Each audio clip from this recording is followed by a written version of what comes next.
Hello students, myself Dr. Puspendra Kumar, working as Associate Professor and Head E-Content Division in Kite Group of Institution, Department of Pharmacy. In this video, I will be discussing the details about working and instrumentation of HPLC, that is High Performance Liquid Chromatography. But before watching this video, I will strongly recommend you to watch my previous video on Introduction and Theory of HPLC. तो HPLC का instrumentation और working हम लोग समझते हैं। तो HPLC के instrumentation और वर्किंग को समझने के लिए एक एनिमेटेड वीडियो ले लेते हैं जिससे आपको प्रॉपरली समझ में आ जाएगा। This video is taken from doctor Pushpendra classes, जो मेरा ही यूट्यूब चैनल है। तो आई होप आपको उस एनिमेटेड वीडियो से बहुत अच्छे से इसका कॉन्सेप्ट क्लियर हो जाएगा। देन उसके बाद हम लोग इंडिविजुअल पार्ट्स का प्रॉपर डिस्कशन करेंगे।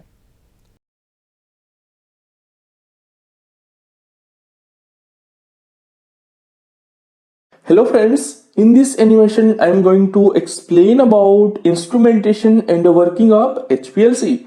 Full name of HPLC is High Performance Liquid Chromatography. HPLC instrument is constructed by compiling different parts which are solvent reservoir which contains different solvents, HPLC pump, degasser which is attached with a vacuum pump, solvent mixing valve, sample injector. Next part is pre-column, which is also known as guard column, and the length of this column is 2 to 10 centimeter and the internal diameter is 4 to 5 millimeter, usually 4.6 mm. Then analytical column, and the length of this analytical column is 10 to 30 centimeter, and again internal diameter of this analytical column is 4 to 5 mm, usually 4.6 mm. These analytical columns and the pre-columns are made up of stainless steel and filled with a stationary phase, and the commonly used stationary phase is ODS silica gel, and the common names of these columns are C18 columns. Next part is detector, and finally coming to the recorder. Now coming to the working of this HPLC instrument. So first we will start the HPLC instrument.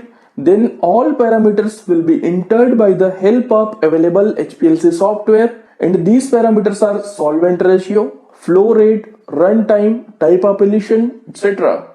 After creating the method, solvent of the mobile phase will be pumped by the HPLC pump from the solvent reservoir towards the degasser. Now these solvents will come to the degasser, and the degasser is attached with a vacuum pump which will create high vacuum. So any gas or air dissolved in the solvent will be removed online, because this may create problem during elution. After degassing, solvents of the mobile phase will move towards the solvent mixing valve.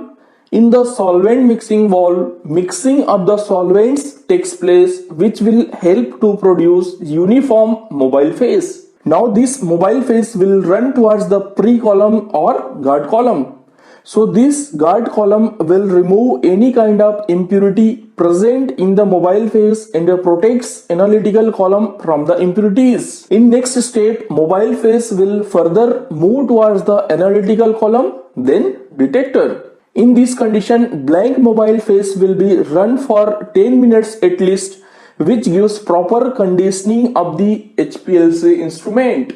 Now we will inject the required amount of sample through sample injector by the help of a micro syringe. So after injecting the sample, it will enter into the guard column, then analytical column which contains stationary phase.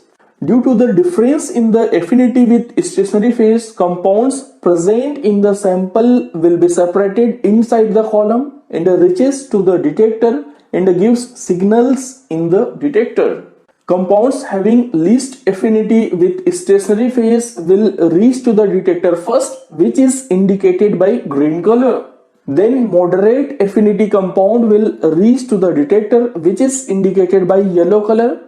And finally highest affinity compound will reach to the detector at the end, which is indicated by the orange color. Ultimately all signals will be appeared in the recorder.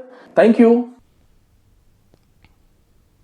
So I hope आपको HPLC का instrumentation और working बहुत अच्छे से clear हो गया होगा। Proper animation के साथ में, इसीलिए आपको दिखाया गया है कि आप उसके वर्किंग को अच्छे से समझ पाए। अब हम लोग देखते हैं इसका इंडिविजुअल पार्ट्स के बारे में डिस्कशन।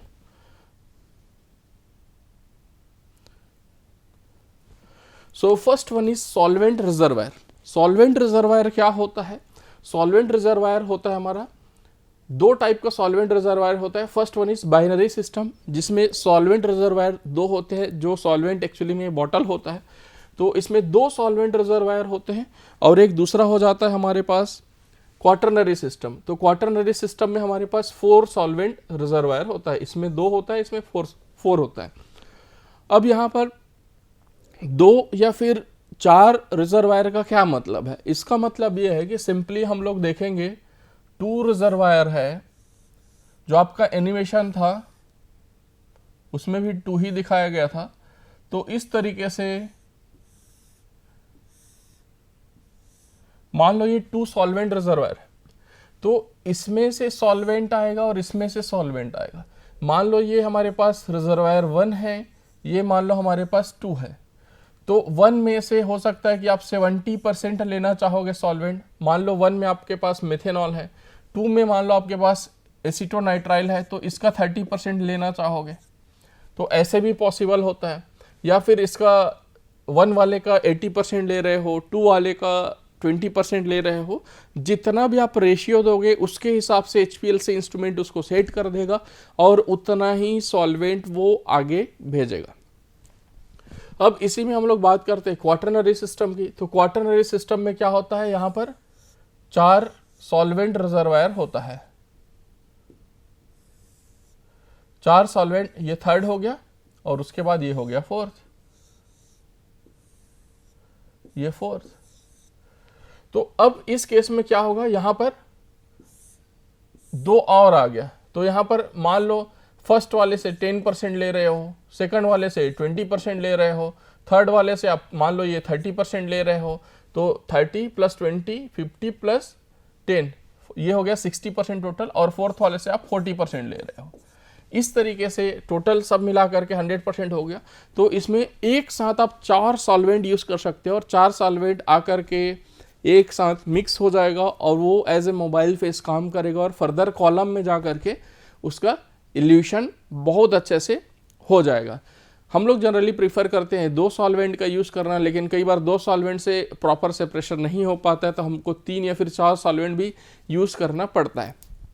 ओके, यहाँ पर आपको क्वेश्चन आता है कि क्या हमारे पास 2 ही सॉल्वेंट रिजर्वायर है बट हम लोग उसमें 4 सॉल्वेंट यूज़ कर सकते हैं कि नहीं, या फिर करना चाहते हैं तो कर पाएंगे कि नहीं? तो यस, आप बिल्कुल कर पाएंगे। आपके पास 2 ही सॉल्वेंट रिजर्वायर है, मीन्स आपके पास बाइनरी सिस्टम है, तब भी आप ये क्वाटरनरी सिस्टम जैसा यूज़ कर सकते हैं। उसके लिए जस्ट आपको क्या करना है?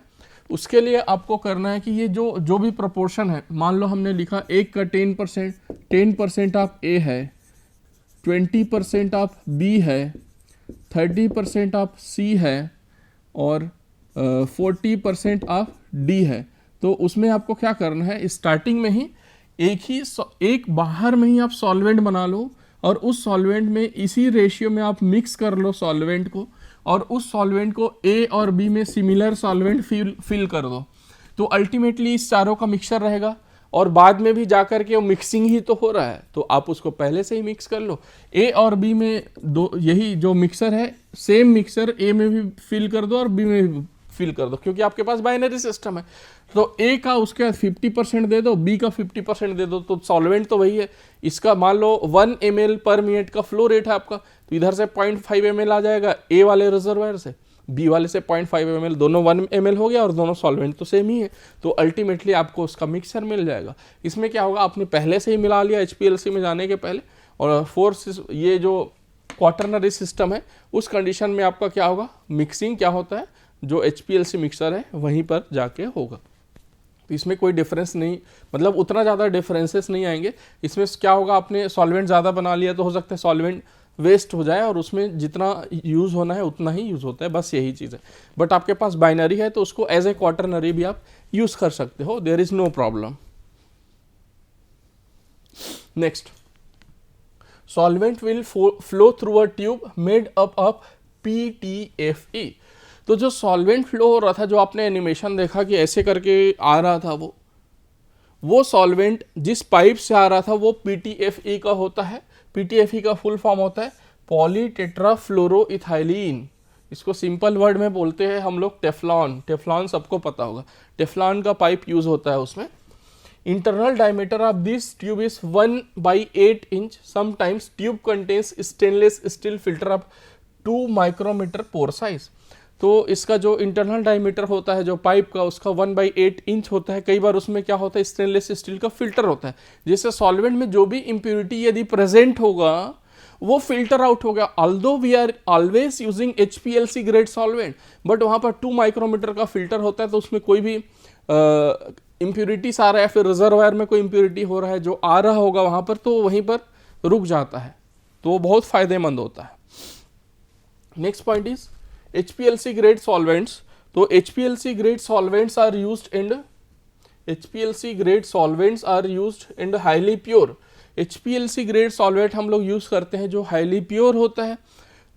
अब हमारे पास या तो फिल्ट्रेशन यूनिट होना चाहिए, मान लो वाटर को एज ए सॉल्वेंट यूज कर रहे हैं, बिकॉज नाउ अ डेज जो भी HPLC यूज होता है वो RP-HPLC होता है, रिवर्स फेस HPLC, जिसमें हम लोग ODA सिलिका जेल या फिर C18 कॉलम का यूज करते हैं। ये कॉलम जो है हमारा C18 कॉलम है, ठीक है।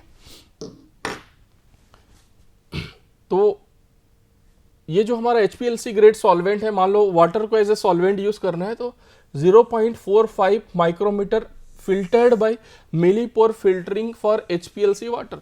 तो हम लोग अपने लेबोरेटरी में ही एक सेटअप लगा देते हैं। उस सेटअप में क्या होता है, उस सेटअप में 0.45 माइक्रोमीटर का फिल्टर लगा हुआ होता है, जो वाटर को फिल्टर कर देता है, और फिल्टर करने के बाद वो HPLC ग्रेड का वाटर बन जाता है। तो हम लोग को एक बार कॉस्ट तो थोड़ा सा ज़्यादा आता है वो पर्टिकुलर इंस्ट्रूमेंट लगाने में, बट उसके बाद हमें HPLC ग्रेड का वाटर जब भी चाहिए होगा हम लोग प्रोड्यूस कर लेंगे। Next one is degasser. It is use for removal of gases dissolve in the solvent. तो डिगैसर क्या होता है, मान लो हमारे पास सॉल्वेंट होगा, उसमें कुछ गैसेस इंट्रैप्ड रहते हैं, डिजोल्व रहते हैं, तो उनको रिमूव करने का जरूरत होता है ताकि हमारा रिजल्ट बेस्ट पॉसिबल वे में आ पाए। जो आपने एनिमेशन में भी देखा होगा कि ऐसे गैसेस वहां पर के खींच करके ऐसे बाहर निकाल रहे थे, तो उसी को बोलते हैं डिगैसर। तो डिगैसर का काम होता है कि जो भी सॉल्वेंट में गैसेस डिजोल्व होते हैं उसको वैक्यूम पंप के थ्रू खींच करके बाहर निकालना। Next one is solvent mixing valve. It is use for mixing of the solvent. तो आपने एनिमेशन में ये भी देखा होगा कि जो सॉल्वेंट मिक्सिंग वॉल्व था वो क्या हो रहा था, सॉल्वेंट को मिक्स कर रहा था। 2 सॉल्वेंट है उसको आपस में मिक्स कर ले रहा था, या फिर 4 सॉल्वेंट होगा उसको भी आपस में मिक्स कर देगा, तो उससे प्रॉपर मिक्सिंग हो जाएगी। बट हम लोग ये बाइनरी सिस्टम को मान लो क्वाटरनरी बना रहे हैं, तो वही चीज़ हम लोग यहाँ पर करने की बात कर रहे थे। तो यहाँ पर भी हमने मिक्स किया हुआ होगा और बाइनरी सिस्टम होगा, तो ये सॉल्वेंट मिक्सिंग वॉल्व में जा करके वो वापस से और अच्छे से मिक्स हो जाएगा। जितना ज़्यादा मिक्स करोगे उतना अच्छा है, उसमें कोई प्रॉब्लम नहीं है।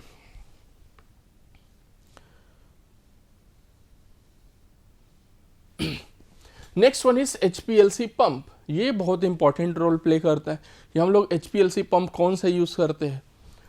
Constant pressure pump. तो 2 टाइप के पंप होते हैं, जिसमें फर्स्ट होता है हमारा कांस्टेंट प्रेशर पंप, दूसरा होता है हमारा constant flow rate pump. Constant pressure pump क्या होता है, a constant pressure pump acts by applying a constant pressure to the mobile phase. The flow rate through the column is determined by the flow resistance of the column. तो constant pressure pump में क्या होगा, मान लो ये हमारे पास column है, इस column में हमने कोई कांस्टेंट प्रेशर अप्लाई किया। प्रेशर मान लो हमने 1000 psi का अप्लाई कर दिया इस पे, और ये जो कॉलम है हमारा नया है, तो 1000 psi में तो उसका फ्लो रेट हो सकता है सही जाएगा, कोई दिक्कत नहीं है। बट ये कॉलम जैसे कि पुराना हो गया है, तो इसमें कुछ ब्लॉकेज आ गया होगा, कुछ इम्प्योरिटीज में भी प्रेजेंट हुआ होगा, या फिर कुछ ना कुछ उसका जो पोर्स का जो साइज है अंदर में इंटर पार्टिकल स्पेसेस है वो हो सकता है कम होगा कुछ। तो उस ब्लॉकेज के कारण 1000 psi का प्रेशर लगाएंगे तो सफिशिएंट या फिर यूनिफॉर्म फ्लो रेट नहीं देगा, लेकिन हमें आइडियली चाहिए uniform flow rate, uniform pressure नहीं चाहिए। तो इसीलिए उसके जगह पर हम लोग हो सकता है उसमें 2000 का प्रेशर लगाएंगे या फिर 3000 का प्रेशर लगाएंगे। तो कई बार वो प्रेशर ऑप्टिमम नहीं हो पाएगा, वो कभी ज़्यादा, वो प्रेशर फ्लो रेट के लिए कभी ज़्यादा हो जाएगा कभी कम। या फिर यूँ कहें कि हमने मान लो 1 ml का फ्लो रेट हमें चाहिए, लेकिन वो 1 ml का फ्लो रेट की जगह पर वहाँ पर वो दे रहा है, कभी 1 ml दे रहा है, कभी 0.5 ml दे रहा है, कभी 1.5 ml हो रहा है, कभी 2 ml हो रहा है, क्योंकि वहाँ पर हमने प्रेशर कांस्टेंट रखा हुआ है। तो प्रेशर कांस्टेंट रखना उतना फ़ायदेमंद नहीं होता है, बट ये एक टाइप का पंप होता है जो हम लोग यूज़ कर सकते हैं, बट नाउ अ डेज ये उतना ज़्यादा यूज़ नहीं होता है। कौन सा यूज़ होता है? ये वाला यूज़ होता है, constant flow rate pump. Constant flow rate pump में क्या होता है, जो हमारे पास पंप होता है उसका जो फ्लो रेट है वो कांस्टेंट रखता है। फिर से मैं ये एग्जांपल लूँगा कि ये हमारे पास कॉलम है, अब ये कॉलम मान लो पुराना है, इसमें कुछ ब्लॉकेज है, तो स्टार्टिंग में हो सकता है हमने दिया है कि 1 ml पर मिनट का हमें फ्लो रेट चाहिए। अब इसमें प्रेशर हमने लगा दिया, प्रेशर लगाने के बाद में वो मान लो 1000 psi का प्रेशर है और वो 1 ml का फ्लो रेट दे रहा है, लेकिन अचानक से वहाँ पर कुछ ऐसा टाइट पैकिंग सा आ गया जहाँ पर वो 1 ml का फ्लो रेट मेंटेन नहीं हो पा रहा है। तो 1000 psi का जो प्रेशर है उसको और ज़्यादा प्रेशर लगा देगा। हो सकता है 2000 psi लगा दे, 3000 psi लगा दे, अल्टीमेटली इतना प्रेशर लगा देगा कि 1 ml पर मिनट का फ्लो रेट मेंटेन हो जाए उसमें। ठीक है, तो ये हमारे ज़्यादा काम का है। तो वो डिपेंड करता है कि कौन सा कॉलम है, पुराना है या फिर नया है, उसके अकॉर्डिंगली क्या होगा, प्रेशर वेरिएबल होता है लेकिन फ्लो रेट को कांस्टेंट कर देता है। तो ये सबसे ज़्यादा यूजफुल होता है और इसी को हम लोग यूज़ कर देते हैं, कांस्टेंट फ्लो रेट पंप को।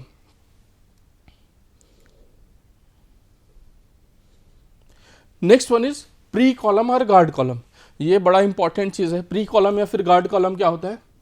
It contains same material as the analytical column. ठीक है, जो एनालिटिकल कॉलम है उसके जैसा सेम ही मटेरियल होता है। And as its name suggest pre column, as its name suggest pre column या फिर गार्ड कॉलम का क्या होता है? गार्डिंग करना है। जो हमारे पास एनालिटिकल कॉलम है उसका गार्डिंग करना है। ये आप लोग यहाँ पर देख रहे होंगे, मेरे पास 2 कॉलम है हाथ में।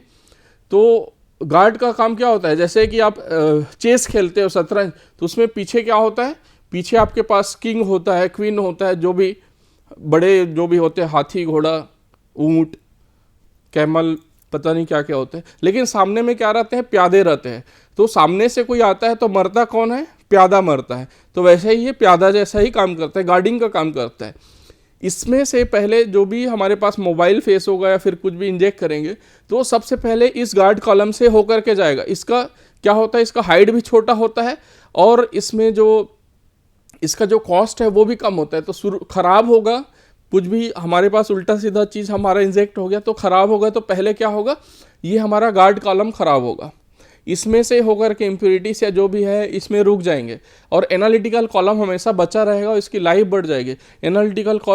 एनालिटिकल कॉलम का कॉस्ट काफ़ी ज़्यादा होता है, 35 to 40,000 का आता है, जबकि गार्ड कॉलम उसके कंपैरिजन में काफ़ी सस्ता होता है। तो जो भी खराबी होगा या फिर जो भी दिक्कत होगा वो पहले गार्ड कॉलम में होगा, क्योंकि इसका गार्डिंग का काम है। सिंपली कहीं आपने सिक्योरिटी गार्ड्स रखे हुए हैं तो कहीं पर से कुछ भी हमला होता है तो कौन सामने में कौन रहता है? गार्ड रहता है। तो वो रोकता है, जो हमलावर है उसको रोकता है, और हमलावर भी उसको गोली चलाएगा तो सबसे पहले गार्ड को ही गोली लगती है। तो आई होप गार्ड कॉलम का काम आपको समझ में आ गया होगा। इसका इंटरनल जो डायमीटर होता है 4 to 5 mm होता है, आइडियली 4.6 mm होता है। जो नॉर्मल एनालिटिकल का कॉलम होता है वही वाला। ठीक है, नेक्स्ट लेंथ 2 to 10 सेंटीमीटर। जो गार्ड कॉलम है उसका लेंथ 2 to 10 सेंटीमीटर होता है। अब हम लोग बात करते हैं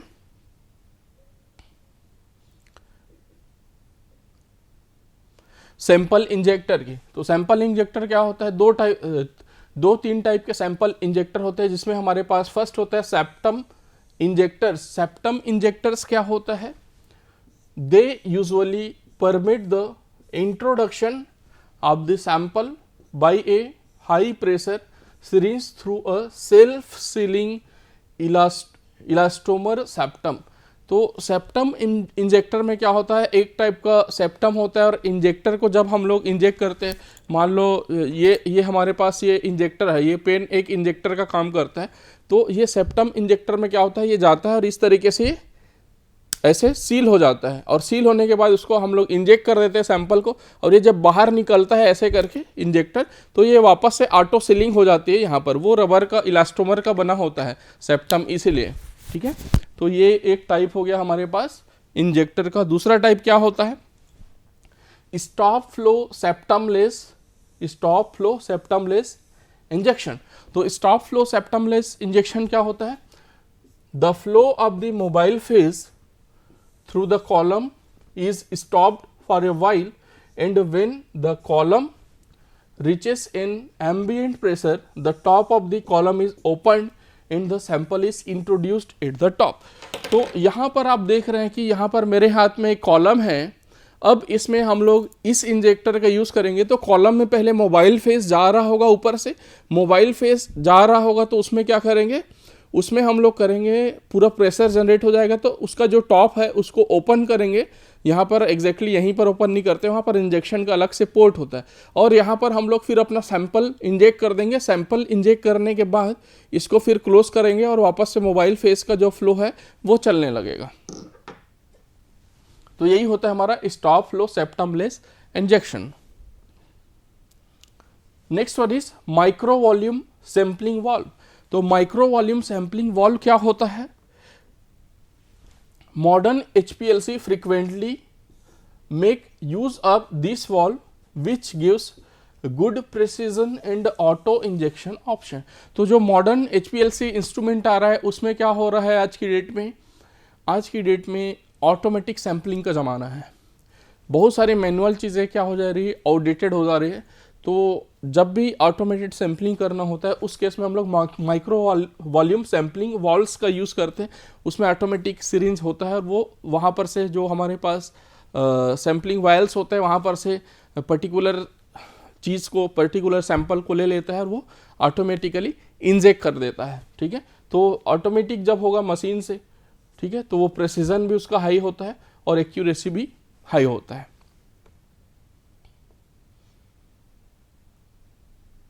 नेक्स्ट होता है हमारा HPLC कॉलम। तो HPLC कॉलम के बारे में बहुत डिस्कशन हो गया। इसका जो मटेरियल होता है स्टेनलेस स्टील का होता है, हाईली पॉलिश्ड सरफेस होता है। तो यहाँ पर आप फिर से ये देख रहे हैं कि कई बार आप देख चुके हैं कॉलम ऑलरेडी, इसका जो मटेरियल है वो स्टेनलेस स्टील का है। ठीक है, यहाँ पर देख रहे हैं कि स्टेनलेस स्टील का है और ये स्टेनलेस स्टील काफ़ी टफ होता है और इसका स्ट्रेंथ बहुत ज़्यादा होता है। जब इस कॉलम का जब हम लोग फिलिंग करते हैं इस पर, तो इसमें 15,000 तक का प्रेशर, 15,000 PSI तक का प्रेशर इसमें लगाते हैं, और उस प्रेशर को झेलने के लिए हमें बहुत ही स्ट्रॉन्ग चीज़ का ज़रूरत पड़ता है। वो हमारे पास ये काम करता है स्टेनलेस स्टील।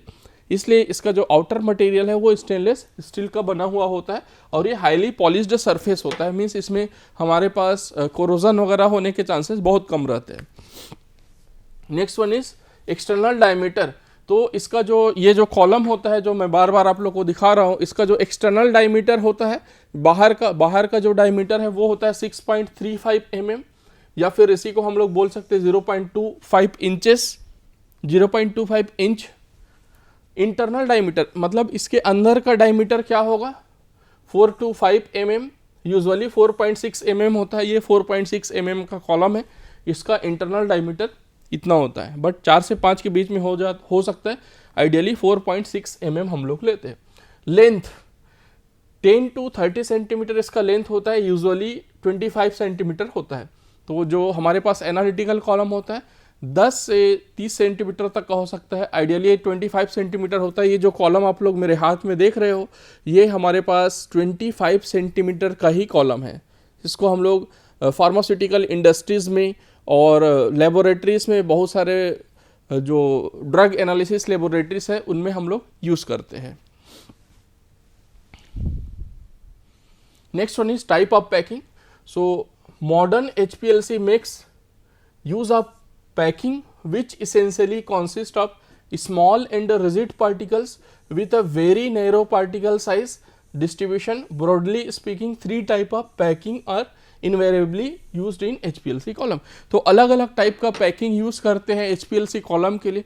तो यहाँ पर हम लोग तीन टाइप का पैकिंग बेसिकली यूज करेंगे जो HPLC कॉलम में यूज होता है. तो उसमें से जो फर्स्ट पैकिंग है वो होता है हमारा styrene divinyl benzene copolymers. So based on porous polymeric beads have been employed exclusively for size exclusion and ion exchange chromatography. तो जब भी हम लोग साइज एक्सक्लूशन या फिर आयन एक्सचेंज क्रोमेटोग्राफी यूज करते हैं वो भी एक टाइप का हाई प्रेशर लिक्विड क्रोमेटोग्राफी भी है. बट उसमें क्या होता है, उसमें जो स्टेशनरी फेज होता है वो थोड़ा सा डिफरेंट हो जाता है. वो कौन सा होता है हमारे पास, स्टायरिन डाइवाइनिल बेंजीन कोपॉलीमर्स. तो ये हमारे पास इस दो टेक्निक में साइज एक्सक्लूशन और ये आयन एक्सचेंज में हम लोग यूज करते हैं इस टाइप का पैकिंग. नेक्स्ट होता है हमारा porous layer beads with a diameter ranging between 30 to 35 micrometre comprising of thin cell 1 to 3 micrometer of silicon or modified silica on an inert spherical core material such as glass beads are still being employed for certain ion exchange procedures. तो porous layer beads जिसमें जो अलग अलग spherical जो हमारे पास core material use होता है वो हम लोग यूज करते हैं जनरली आयन एक्सचेंज क्रोमेटोग्राफी में. ठीक है, इसी में हम लोग आगे जा करके आयन एक्सचेंजर रेजिन्स यूज करते हैं. ये भी एक टाइप होता है HPLC का. थर्ड होता है हमारे पास पोरस सिलिका पार्टिकल्स. इसमें क्या होता है 100% सिलिका होता है with a diameter less than 10 micrometre. तो ये लेस देन 10 माइक्रोमीटर का मतलब क्या हो गया, 3.5 to 10 माइक्रोमीटर का रेंज यूज होता है ये HPLC जो एक्चुअली में है वो. And narrow particle size range abundantly use होता है. यही हमारा एक्चुअल HPLC होता है जिसमें पोरस सिलिका पार्टिकल यूज करते हैं, जिसमें बेसिकली हम लोग C18 कॉलम यूज करते हैं जो अभी मैं दिखा रहा था आपको, और इसी में C8 कॉलम C4 कॉलम अलग अलग होता है. तो यहाँ पर ऑक्टाडिसाइल सिलियन हो गया जिसको हम लोग बोलते हैं C18 कॉलम, जिसमें 8 कार्बन रहते हैं, जिसमें 18 कार्बन रहते हैं ऑक्टाडिसाइल सिलियन. ठीक है, और जिसमें 8 कार्बन रहेंगे, किसी में 4 कार्बन रहेंगे, उसके अकॉर्डिंगली वो डिपेंड करता है कि कौन सा कॉलम होगा. नेक्स्ट होता है डिटेक्टर्स इन HPLC. तो HPLC में अलग अलग टाइप के डिटेक्टर्स यूज होते हैं. The main function of detector in HPLC is to monitor mobile phase coming out of the column which in turn emits electrical signals that are directly proportional to the characteristic either of the solute or the mobile phase. तो detectors का काम क्या होता है, mobile phase जब elute out होकर के आता है तो अपने साथ में कुछ सॉल्यूट भी लेकर के आता है. मीन्स सैंपल का जो भी आइसोलेटेड कंपाउंड है वो लेकर के आता है, उसको डिटेक्ट करने के लिए डिटेक्टर काम आता है. तो आइदर वो मोबाइल फेस में भी कुछ मोबाइल फेस के कारण कुछ चेंजेस होंगे उसको भी डिटेक्ट करता है, और सॉल्यूट जब आएगा तो उसमें और कुछ चेंजेस होगा उसको भी डिटेक्ट कर लेता है. इसमें एक टाइप होता है बल्क प्रॉपर्टी डिटेक्टर. उनका काम क्या होता है, specifically measure the difference in some physical properties of the solute. Solute के फिजिकल प्रॉपर्टीज का जो डिफरेंसेस है उसको मेजर करने का काम करता है. इसका एक एग्जांपल हो गया सिंपल हमारे पास refractive index detector. Second example हो गया हमारे पास कंडक्टिविटी डिटेक्टर. उसके बाद हमारे पास नेक्स्ट डिटेक्टर होता है multipurpose detector. Multipurpose detector means यहाँ पर अलग अलग टाइप के डिटेक्टर एक साथ हम लोग मिक्स कर देते हैं. इसी का एक एग्जांपल होता है Perkin Elmer 3D system. Perkin Elmer 3D system में क्या होता है, इसमें यूवी एब्जॉर्प्शन, फ्लोरोसेंस और कंडक्टोमेट्री डिटेक्शन, ये तीनों इंस्ट्रूमेंट को एक साथ कंबाइन करके रख देते हैं. तो यूवी का डेटा भी दे देगा, मीन्स यूवी का पिक दे देगा, फ्लोरोसेंस का भी पिक दे देगा, और कंडक्टोमेट्री के हिसाब से भी वो रिजल्ट दे देगा. तो एक साथ 3 रिजल्ट तो ये काफ़ी वर्सेटाइल हो जाता है. Next detector is electrochemical detectors. तो इसमें इलेक्ट्रोकेमिकल मेथड्स यूज करते हैं. इलेक्ट्रोकेमिकल मेथड्स क्या होते हैं, एम्पेरोमेट्रिक हो गया, कॉलोमेट्रिक डिटेक्टर हो गया. तो ये सारे डिटेक्टर भी हम लोग HPLC के साथ अटैच कर देते हैं और ये इस तरीके से अपना सिग्नल दे देते हैं. तो जो भी सॉल्यूट प्रेजेंट होगा उसका हमें पता चल जाता है, क्वांटिटी भी. नेक्स्ट जो डिटेक्टर है वो होता है हमारा HPLC में मास स्पेक्ट्रल डिटेक्टर, जिसको हम लोग बोल देते हैं LC-MS, जो हाइफेनेटेड टेक्निक है। इसका मास स्पेक्ट्रल डिटेक्टर क्या होता है, हमने GC में भी डिस्कस किया हुआ था। इसका सेंसिटिविटी बहुत ज़्यादा होता है, हर तरीके के कंपाउंड को डिटेक्ट करने के काम होता है। मीन्स जो भी हमारे पास कंपोनेंट है उसका सीधा मास स्पेक्ट्रा दे देता है, उसका मोलिकुलर वेट डिटरमाइन करके दे देता है, तो काफ़ी यूजफुल होता है। ठीक है, thousands of sample routinely analyzed in QA laboratories in the pharmaceutical industries, bulk drug industries, etc. are duly processed and the data stored in the computerized data handling device. ठीक है, तो उसके बाद फिर computerized data handling device में ये सारा चीज़ store हो जाता है। तो आई होप आपको इंस्ट्रूमेंटेशन एंड वर्किंग समझ में आ गया होगा HPLC का। नेक्स्ट वीडियो में हम लोग इसका एडवांटेज, डिसएडवांटेज और एप्लीकेशन डिस्कस करेंगे। Thank you so much.